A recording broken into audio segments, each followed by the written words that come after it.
नमस्कार दोस्तों, आज सिख इतिहास सीरीज का एपिसोड 3 है। पिछले एपिसोड में हमने देखा सिख धर्म की उस अद्भुत यात्रा को जो गुरु नानक देव जी की ज्योति से शुरू होकर गुरु गोविंद सिंह जी के खालसा तक फैलती है। हमने जाना कि कैसे दूसरे गुरु अंगद देव जी ने गुरुमुखी लिपि से ज्ञान को आम लोगों तक पहुंचाया, कैसे गुरु अमरदास जी ने समानता की नींव रखी और जहां हर कोई एक ही पंगत में बैठता है, कैसे गुरु रामदास जी ने हरमंदिर साहब की पहली धड़कन जलाई और गुरु अर्जन देव जी ने आदि ग्रंथ को जन्म दिया, फिर अपनी शहादत से पंथ को अडिगता दी।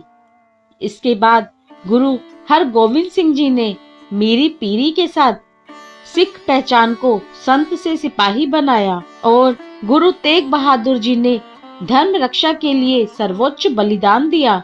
सब कुछ हमने एक ही धारा में महसूस किया और अंत में गुरु गोविंद सिंह जी ने खालसा को जन्म देकर सिख धर्म को अपना पूर्ण और दिव्य स्वरूप दिया। पिछला एपिसोड गुरु परंपरा की वह जीवित गाथा था जिसने सिख धर्म की आत्मा को आकार दिया।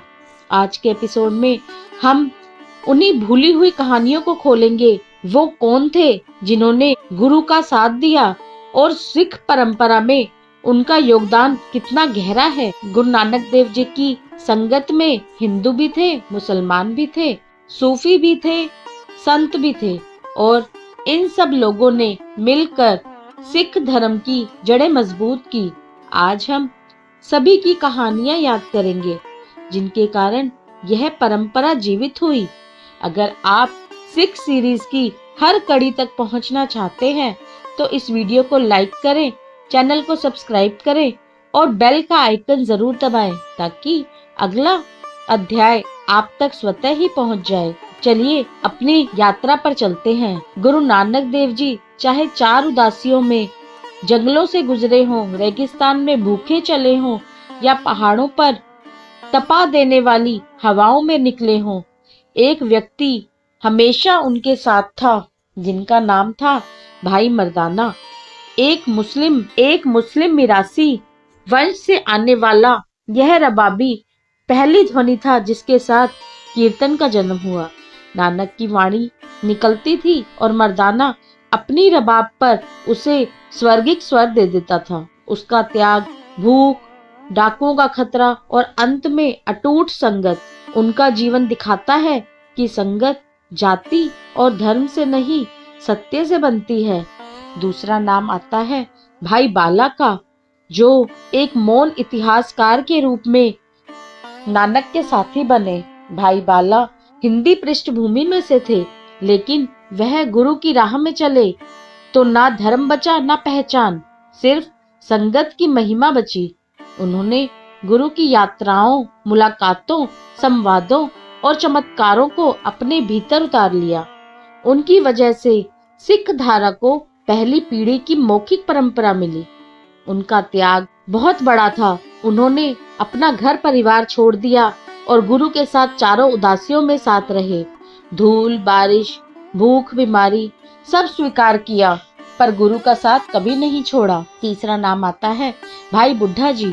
सिख परंपरा में इन्हें प्रथम सेवक कहा जाता है। भाई बुड्ढा जी वह बालक थे जिन्हें देखते ही गुरु ने कहा, यह बालक वृद्ध बुद्धि वाला है।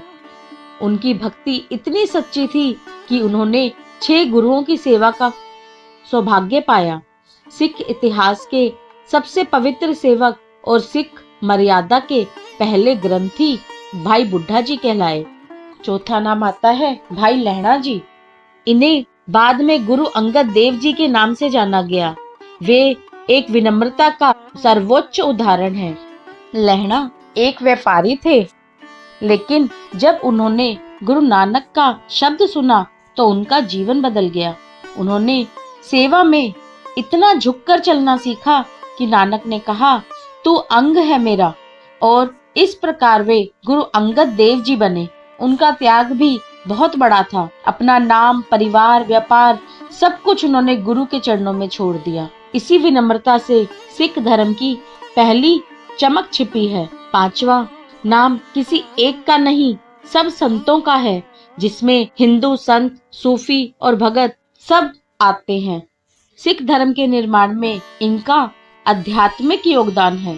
संत कबीर, संत रविदास, नामदेव, शेख फरीद, इन सबकी वाणी ने गुरु ग्रंथ साहिब को सिर्फ ग्रंथ नहीं रहने दिया, बल्कि उसे भारत की आध्यात्मिक चेतना बना दिया। ये सभी हिंदू मुस्लिम पृष्ठभूमि से आए थे। उनके शब्द सिख धर्म के भीतर समानता और भक्ति की नींव है। छठा नंबर आता है मुस्लिम सूफी। पीर बुद्धू शाह, वो एक महान बलिदानी थे। गुरु गोविंद सिंह जी के समय जब पहाड़ी राजाओं और मुगल सत्ता ने उनकी परीक्षा ली, एक मुस्लिम सूफी पीर बुद्धू शाह इतिहास का सबसे बड़ा त्याग लेकर सामने आया। उन्होंने गुरु की राह में अपने 2 बेटों का बलिदान तक दे दिया। यह घटना केवल बलिदान नहीं, यह उस एकता का प्रमाण है जो मजहबों को पार करती है। 7वें नंबर पर हिंदू परिवारों के योगदान को देखा जा सकता है। जब सिख पंथ पर मुगल अत्याचार बढ़े तो खालसा की रक्षा के लिए कई हिंदू परिवारों ने अपने बेटे गुरु को सौंप दिए। यह त्याग सिख धर्म को जीवित रखने का स्तंभ बना। उस समय की परिस्थितियां बहुत विषम थी। समाज जातियों में बटा हुआ था, स्त्रियों को सम्मान नहीं मिलता था, मुस्लिम सत्ता का दबाव बहुत अधिक था। हिंदू समाज में कर्म कांड की जड़ता थी, धार्मिक विभाजन और कटुता बहुत अधिक थी। और ऐसे समय में गुरु नानक देव जी ने इन सभी दीवारों को तोड़ा और उनकी संगत में उस आदर्श को धरती पर जीकर दिखाया। सिख परंपरा केवल गुरुओं की नहीं, उन सभी की कहानी है जिन्होंने अपनी जान, अपनी रूह, अपना प्रेम, सब कुछ इस मार्ग पर अर्पित कर दिया।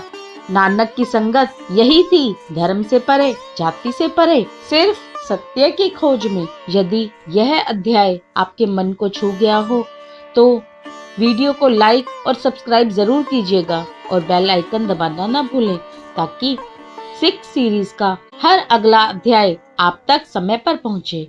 अगले भाग में हम समझेंगे हर परिवार से एक बच्चा की परंपरा क्यों बनी, उस त्याग के पीछे कौन सी परिस्थितियां थी और सिख धर्म की रक्षा की नींव कैसे रखी गई। मिलते हैं एपिसोड 4 में। धन्यवाद। वाहेगुरु जी का खालसा, वाहेगुरु जी दी फतेह। जय हिंद, जय भारत।